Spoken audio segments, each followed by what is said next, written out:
So here we are on, let's see, Sunday, August 29th, 60 some odd days since we left home. And like Sydney always says, when we pull into the driveway of the house after a multi-day trip with the kids over the many years, we raised them here. You got us home safe, honey, and the house is still standing, which it is. Everything looks great. We're unpacking the car. I take it up and give it a good wash right away. I need to wash the car top carrier. It's full of bugs in the front. The bike did great on the rack there. It's been up there for a long time, and I check it every 2 or 3 mornings, and nothing ever loosened up. Nothing ever loosened up on the Jeggs car top carrier. The thing worked great. Plenty of room inside. Bone dry. You know, I drove just over 3,000 miles, up to 85 miles an hour and faster between Ogden and Boise here today. But no problems at all, never loosened up. Bone dry inside. We came through some hellacious driving, pouring, pounding rain, especially back east, Pennsylvania, Ohio, and it's just bone dry inside. So we're looking good. The car's still in the garage, collecting some cobwebs. Grass looks really good. Melissa took good care of it. I fertilized it before we left. The garage flower bed also looks great. Needs a little attention, but not too bad. I didn't expect her to do too much with that. Wait till you see this. I already opened up the back gate. Here's the back gate. Ignore the garbage can. Jeez Louise, look at the garden. Holy mackerel. She didn't do too much with the tomato plants. I probably would have let the cherry tomato plant get that big. And I got some marigolds growing here. This is the one. I think I've planted 3 tomato plants, maybe I guess maybe 2 regular tomato plants from 4th of July's in an Abe Lincoln. And I wouldn't have let them get this big and bushy, because if you keep them trimmed back some, they actually get more tomatoes on them. But she said I'd be surprised, and I am. Raspberries, I expected that. I need to trim them back every fall. The blueberry plants I planted, not a whole lot of growth, but that's okay for the first year. This one looks better. This one looks really good. Actually, the first one we looked at is the smallest of the 3, and these 2 are supposed to get pretty big, so I expect a bunch of blueberries next year. But the tomato plants, they're growing great, and that's for sure. Not a lot of tomatoes, but I'll trim them back. There's probably tomatoes hidden in there that she never saw.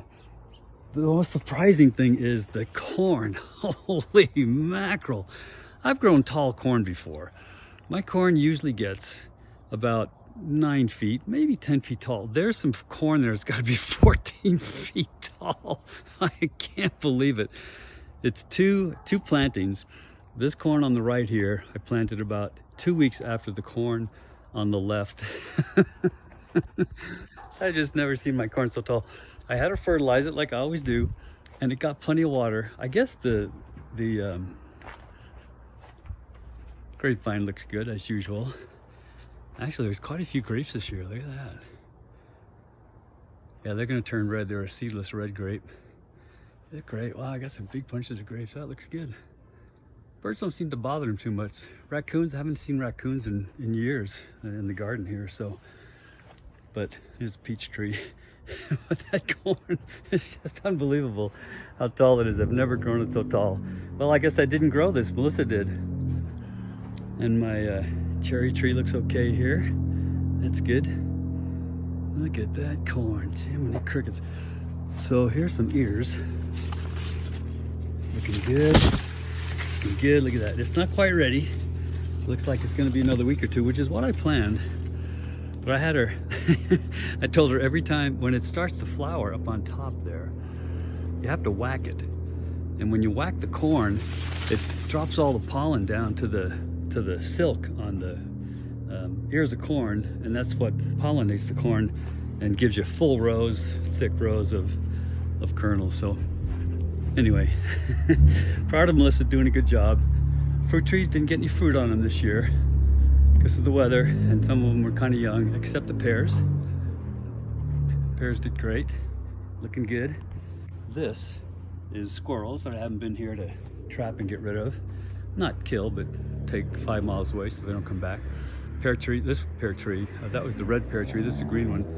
And it's got lots of good pears on it. Some on the ground, the wind will knock them down. They're not quite ready to pick. Usually not till later in September, early October, be picking pears. So the rest of the yard looks good. The butterfly bushes look good. And some more marigolds here. This honeysuckle I planted, it was a little tiny plant when I planted it, and it's looking great. She's trained it real well, not growing into the air conditioner, but we put it here so we could block the air conditioner from when we're sitting on the patio. There's the patio there. We still haven't fixed the awning and that since the storm destroyed it a few years ago. We're going to redo this patio probably next year and get it completely rebuilt. So still got a little training to do to cover the front of the air conditioner, but looks pretty good. So we're proud of Melissa for taking care of our yard. We're so glad to be home after being gone for, what did I say, 60 some odd days. And everything looks good. It's great to be home. And this probably going to be my last posting as far as the trip across America, you know, and the Jersey Shore and getting home. So love you guys. Thanks for tuning in and following us, my wife and I, Sydney, on this fabulous journey.